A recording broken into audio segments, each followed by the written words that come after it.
we're going to have to really do a good song and dance here after a meal like that. Kathy and I were talking on the way over. We're going to have to run around the barn here a couple of times in order to get the blood circulating here, but we've got a really good program here for you and hope that you'll come away with some good information. My name is Charles Gould. I'm with Michigan State University Extension. I'm housed in Ottawa County. I work with the agricultural industry on bioenergy production and energy conservation. Kathy Lee is one of our dairy educators up in Missaukee County, and on my left here is Maris vanderploeg, who is one of the owners of the dairy facility here, and we constitute your program for the next hour. Also want to make mention of Ryan with Sycamore Equipment. So we've got some, if you got technical questions, Ryan or Maris can answer them, and Kathy and I are going to provide the real guts and glory of this operation here with our information here. So let me give the microphone to Maris, and she's going to introduce herself and the farm, give you a little bit of background on the farm, and and then we'll go with that. As Charles said, my name is Maris vanderploeg, and this is Nicole vanderploeg. She just joined our family this summer when she married our oldest son, Tony, and Tony is in charge of this part of the operation. This is what we refer to as the new dairy. It was built 3 years ago, and at that same time we decided to try the solid bedding. So this setup was also built at the same time to separate the solids from the liquids and reuse the solids as bedding. We milk about 2,700 cows 3 times a day. As I said, Klaas and I moved here. Klaas is from the Netherlands, I'm from Canada originally. Moved here in 1991. We purchased the dairy farm from the Pendles. It was a existing operation of about 160 cows. Within the first 2 years we built a parlor, which is now referred to as the old parlor. And we were milking about 1,700 cows there, and then Tony decided he wanted to take part in the family business, so we decided to build this setup for him. Yeah, that's about all, other than just as they tell you more about the solid separation and the solid system. I just want to point out that we're real happy with the cow comfort. We're happy with the somatic cell count. Our somatic cell count here on this farm is between 90 and 110. So we've not given away anything as far as somatic cell count goes by using this type of bedding. But I must say, because we have been asked by the other tour groups, are we going to switch the other part of the farm over to solid bedding? I would say no. The other part of the farm is on sand bedding, and that's where we send any of our problem cows that are repeat mastitis cows. And we've now reached the point where the environmental mastitis has made us too unhappy, and we are going to switch back to sand. But still, this could be a system for people who are willing to overlook some of the environmental mastitis. I know we, at this point, are not.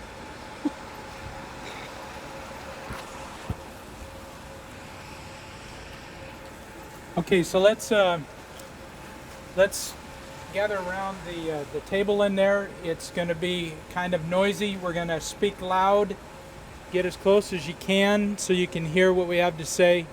And Kathy and I are going to talk for a few minutes, and then when we're done, we're going to go around the hoop structure into the manure treatment center. And we'll let you see the equipment there and answer any questions that you have at that time. I want you to hold your questions, if you would, until we get back on that other side. So, as Maris said, the milking herd is divided into 8 groups. Each group is milked 3 times a day, and each milking lasts about, a little less than an hour. And during the time that each group is being milked, there's a vacuum truck that goes up and down the alleyways in the barn where that group came out of. The vacuum truck has a capacity of 3,000 gallons. It can clean the alleyways in about 10 minutes. The volume of manure that's deposited by each group is a little less than or a little more than, I should say, what the capacity of this vacuum truck is. So in 10 minutes time, it goes through, sucks the manure up and dumps it into a 42,000 gallon pit. In this pit are 2 manure agitators. Consistency going into the screw press is really important. So there's some of the liquid that's squeezed out of the manure and from the screw press that can go back in here to make sure that there's a consistent manure, pumpable manure, let's put it that way, that can be brought back into the screw press. So there's 2 ELS screw presses here. The capacity of the screw press, of each screw press, is based on the number of cows. So each screw press here is rated for between 800 and 1,200 cows. The moisture level of the fiber that is coming out is dependent on the screen size and also the pressure of the screws inside the press. So when the fiber material exits the screw press, we're looking at about 35% dry matter. Once it leaves the screw press, it goes into these 2 rotating drums. These rotating drums are well insulated. There's cavities on the inside of the drum that captures the fiber, and basically what happens in these cavities is they're like hotels for bacteria where the beneficial microorganisms multiply, and that serves as a reservoir of inoculants for the material that's rotating or working its way through this rotating drum. The residence time of the fiber in the drum is 24 to 36 hours. There's no external heat that heats these drums. The heat is from the biological activity in the drum. It can get up to 150 degrees in the drum, and so those are the kind of temperatures that you want, and that I want to emphasize that the way that bedding works and organic material works is that it has to be sterilized, and that's where this sterilization process occurs. So 150 degrees, 24 to 36 hours kills the pathogens that are found in there. Now, after that period of time, it exits out the end of the drum. We mentioned that there's no slope to this. The amount of fiber that's going in the front part of the drum is equal to the amount of fiber that comes out the back end. There's no slope, so it's just whatever goes in comes out. One of the great advantages of this is, and you'll see this if you when we go back in there, that the fiber that's coming out does not have a manure odor to it, and that's a testament to the fact that they got the right temperature in there, and that the residence time has been long enough for the microorganisms to remove that manure odor. So from here, it drops down into a conveyor belt. That conveyor belt serves no other purpose. There's no drying that occurs per se. All it does is just convey it from the rotating drums through the end of the building into this building, and then it's deposited here. You can see the windrow from the last couple hours worth of fiber that's dropped down.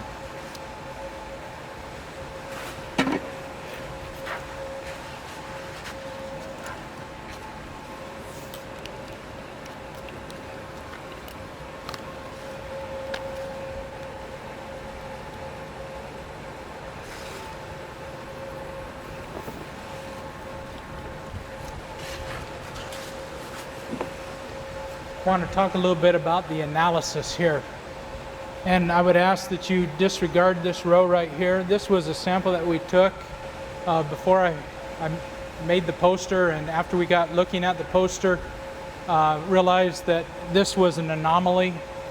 And so these are as far as the fiber, the solids go, this is the numbers that we want to take a look at. So let's first take a look at this top line here. This is the manure that's coming from the freestall barn into the manure treatment center and is mixed in the pit. So on a pounds per 1,000 gallon basis, there's 92% moisture, 7.6% dry matter. And then look at the nitrogen. This has got a nice nitrogen content. One of the things that I like about it is the fact that there's twice as much nitrogen as there is phosphorus. And from a land application standpoint, that's a tremendous advantage because that prevents building soil phosphorus levels. Potassium, nice amount of potassium, and same with sulfur. Now we drop down to the filtrate. In the screw press, that screw press is going to give two products, the filtrate, which is the liquid part, and the fiber, which is the solid part. So this is the liquid part. On a pounds per 1,000 gallon basis, you can see that our moisture level is increased because we've taken out the solids. But we have still retained nitrogen, and our phosphorus has increased a little bit. Now, we typically think that phosphorus is going to precipitate out in the solid portion. For whatever reason, that's not the case here. But still, farmers don't like to haul a lot of water down the road. This is more than brown water. This is a nice product here where you've got, again, a high nitrogen level and a low phosphorus level. So now let's look at the solids. So we took a grab sample right after the screw press, and the analysis indicates that there's 62% moisture and about 38% dry matter. That's kind of where we want to be as it comes out of the screw press. We still have a nice amount of ammonia, or total nitrogen, I'm sorry, and but our phosphorus levels have dropped. So I think if we had a choice as it relates to phosphorus, we'd take the high nitrogen and low phosphorus moisture on a day like this where we've got we can utilize the moisture. The next sample that we took, so this is right after the screw press. Now this is right after it comes out of the drum. So this sample would represent the 24 to 36 hours that the fiber has been in the drum. You can see that we lost moisture. Our dry matter increased. And this then would be a grab sample from the windrow right here. You can see that there was further drying, our moisture level dropped, our dry matter increased, and we were getting the benefits of drying.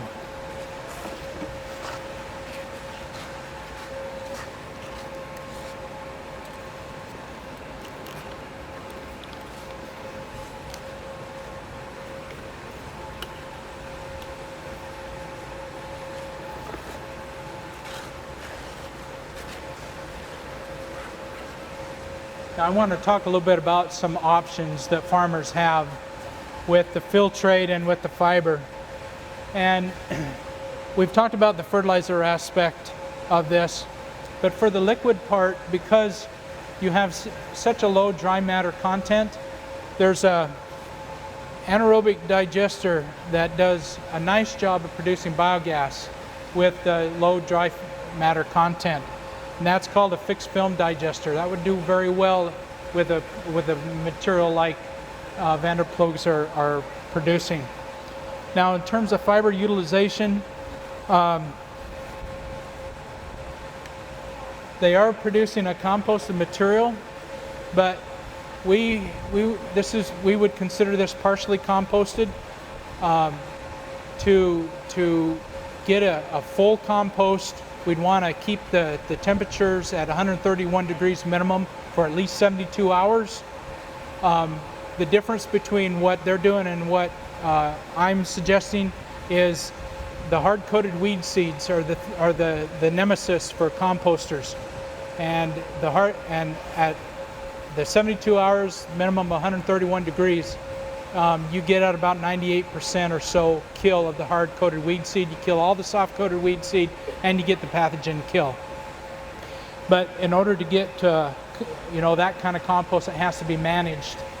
I have a sample of some compost that a farmer in Eaton County did. His name's Mike Wilmore. He's a sheep farmer, was a sheep farmer. He still composts on his farm. If I were to take, let me just say that he does a very, very good job of compost production, making compost. That compost on a per cubic yard basis is worth $225. Okay? But the reason that he can get that kind of price is because of the quality of the type of compost that he produces is high quality, and people are willing to pay that. Every year he sells out his compost. So when farmers call me to ask about compost production and getting started, that's the first question that I always ask is, how committed are you in producing compost? And if you're not committed, if you don't have someone that can take that as part of your farming operation and run with it, then I would suggest that you probably don't compost. Composite products is another thing that you can do with the fiber. There's been some really, really neat things done with anaerobic digestion fiber. This that you're seeing here is not anaerobic digestion fiber, but it's similar to it. When you look at the fiber length is very similar. This is a 10% fiber, 90% PL4. It's a plastic. This kind of got beat up a little bit because this is one of our demonstrations, but this is a sample of some things that can be made. This is some fiber pots for the greenhouse use. They disintegrate very easily. They're made out of fiber as well. This is made out of wheat straw. I've worked for a number of years with some entrepreneurs in taking digester fiber and pelletizing it, making it bedding for the horse industry. Right now, these folks are in business and they're selling a product similar to this to the equine industry. The equine industry really loves it. Low dust, and the absorbency capability of these small fibers is tremendous. And of course, if you know anything about the horse industry, the name of the game is keeping the horses clean, and that's what these do. The other thing that I would mention is a number of years ago, I worked with some folks on campus, and we made medium density fiberboard and decking material out of digester fiber. And these meet engineering standards, so they could be used in industry. There is commercial industry right now. This is just a sample. Commercially, building materials are being made commercially out of fiber. So there's some options here. And kind of my goal, if I was living in the perfect Michigan world and I could convince dairy farmers to separate out the solids, that's where I would really like to see us develop a value-added industry on based around composite materials. Right now, there's just not enough fiber produced to justify jumping into that kind of industry. The last thing that I want to talk about is the advanced biofuels. Right now, there's been a lot of work go on, and there's a project underway to put in a 100 ton per day corn stover biomass depot, where the corn stover, the lignin and cellulose in the corn stover is broken apart, and the C5 and C6 sugars are extracted, and those can be used to make ethanol, advanced biofuels, or chemicals. The dry fiber, or excuse me, the residue from this process is being tested as a cattle feed, and right now the prognosis looks good. They're gaining weight on this corn stover product. So the way that this applies is this fiber that you see here could very easily be sent to a biomass depot, and the C5 and C6 sugars extracted for these kinds of applications and used as a cattle feed. It could be very easy to do. Now, the last use that I have listed here is bedding, and I'm going to turn the microphone over to Kathy, and she's going to go in greater depth about using bedding. All right, so yeah, I'm going to talk just a few minutes about using recycled manure solids for bedding.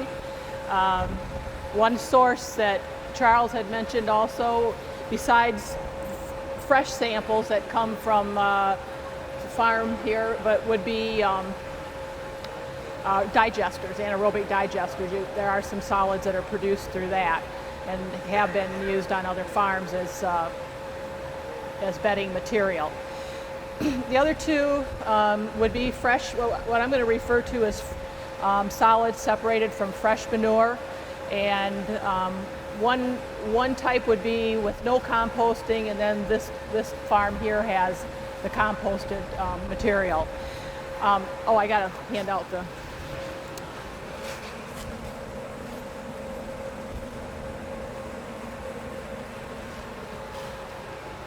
I've got a handout here that provides a little bit of information. There was a study done a few years ago in Minnesota, Wisconsin, a couple other Midwest states, and they actually looked at 38 dairy farms that were using recycled manure solids for bedding, and they divided them up or categorized them into digested, fresh, and composted. And then they were able to look at some of the characteristics of that manure bedding, or the manure solids. And so you can see in the handout here that they looked at moisture content. They looked at it prior to being used as bedding, and then they looked at the moisture content after it had been used for bedding. So the higher moisture contents were for the digested and the fresh material. You can see that the composted material lost some moisture as it was going through the composting process.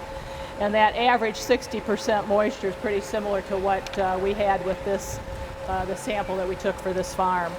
And then you can see that they lost, after it was put in underneath the cows for bedding, it lost 25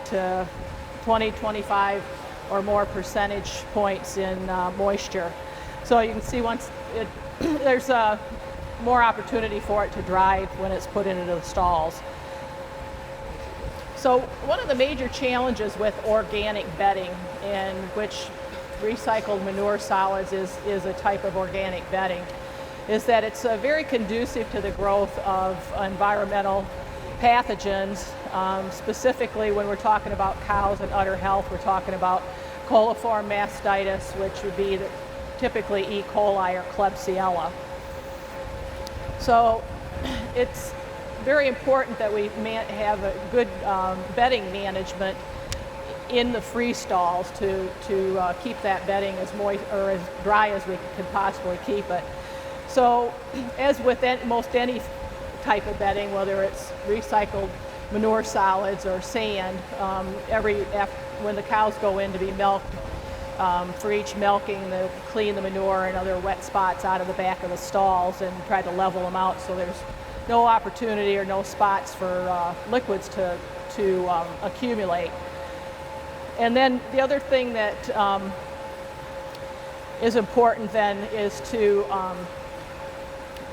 frequently refresh the bedding, put in fresh bedding into the stalls. And typically it'll range from 2 to 4 times a week that these farms would add fresh bedding. And this particular farm, they actually are adding fresh bedding every other day. Some farms are able to reduce the number of times that fresh bedding is added in the wintertime because it's not as moist. The other thing that's really important is to just have a well-ventilated barn. And if you went into the freestall barns over here, you'd see plenty of fans running, and it's a pretty very well ventilated situation. So those things all help to keep the bedding dry. The other thing that's done here on the farm is that they actually, once they've groomed the stalls, they actually go in and put a layer of gypsum on, and they actually are doing that every single day here in the summer. I think during the winter they're able to do just every other day. One other thing in terms of milking procedures that's really important, and it's important regardless of the type of bedding, but the environmental bacteria can cling to the teats, and if the udder's dirty, it makes it more of an issue. So it's really important to have good udder preparation protocol in place to make sure the udders and the teats are clean before milking. So I wanted to just give you a little bit more information on the samples that were taken of those 38 herds in the Midwest, and they looked at bacteria counts also, as well as the moisture content. And the material that went through the on those farms where the material went through a composting process, they actually started out the bedding with no coliform bacteria in those samples, whereas the other samples in the digested or fresh did have some coliform. The bacteria counts on the other types of bacteria in the composted material were lower than the others, but there was some bacteria in all samples. The thing that happened, though, is that once all those different types of bedding were put under the cow in the stalls as bedding, the bacteria started to grow. And so what they found in their sampling was that for all three types of recycled bedding, the coliform counts were pretty similar. They had increased significantly, were pretty similar across all three types. And you know, just the fact that once that bedding's in the stalls, there's opportunity for manure to contaminate it, urine, leak milk. So there's the organic material and the moisture just are very conducive to the growth of the environmental pathogens. I mentioned a little bit about how the stalls are managed here at Vanderploeg's. They do clean the back of the stalls after every milking or during each milking. The back of the stalls are groomed, are groomed once a day. And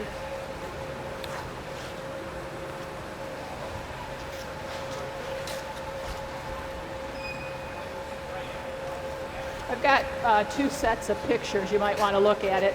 It's examples of the equipment that's used here to manage the stalls. So the groomer is like a fan, and several blades. It goes around, and it just loosens up the bedding. It doesn't do a real deliberate raking, but it does loosen it up and evens the back of the bedding up in the back of the stalls. And then they every other day they'll go in and add new bedding. And then right now, as I mentioned, they're putting gypsum on, spreading it on the back of the stalls. So the gypsum is just recycled drywall, and I calculated out, I would say it's about a pound or so per stall that they're adding each day. And that's just to help try to keep the backs of the stalls clean. Mayor's already mentioned that they're very happy with the somatic cell counts. They're running 90 to 110,000, but they've had some higher incidence of environmental mastitis, particularly Klebsiella, than what they want.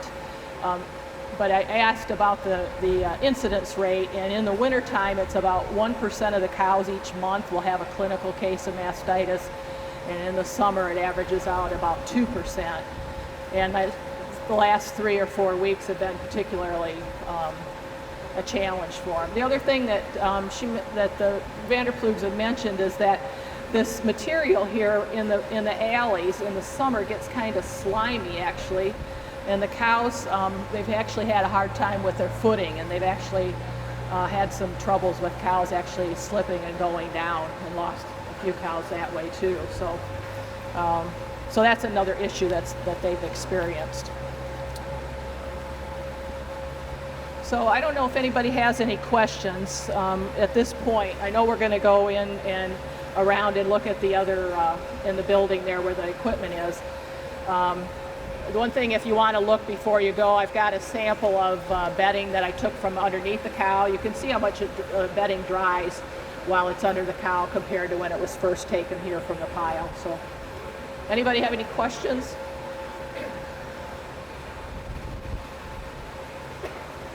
Okay, I guess we'll just go, if